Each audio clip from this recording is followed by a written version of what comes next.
I have new information about Alfie Oakes and his finances, one day after federal agents raided his home. I'm your Naples community correspondent, Mahmoud Bennett, and I was here shortly after the IRS and DCIS showed up at Oakes' property. Neighbors tell me there was a massive scene in this neighborhood.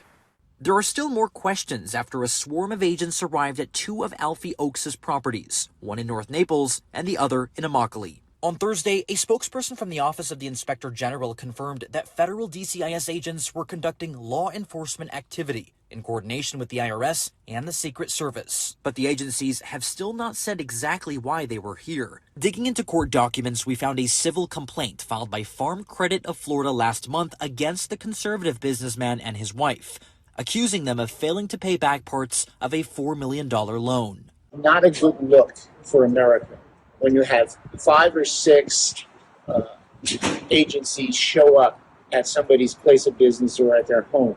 I caught up with John Mayo, the chairman of the Republican Executive Committee. He told me he spoke to Alfie Oakes personally after the raid and tells me it's a shame that it happened in this fashion. The crime is that he's got to go through this process, and it isn't done in the way it would have normally been done. Listen, all of us may have not done something correct at one time. You don't have these 3-letter agencies come at your door as though you're some mass murderer.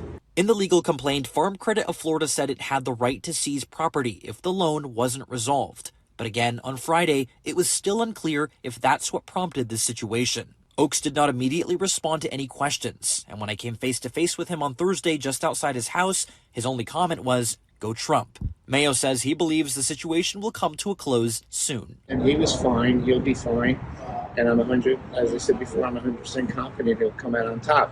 Fox 4 has reached out to Oakes and the attorney for Farm Credit of Florida. We will let you know when we hear back from either of them. Reporting in Naples, Mahmoud Bennett, Fox 4 News.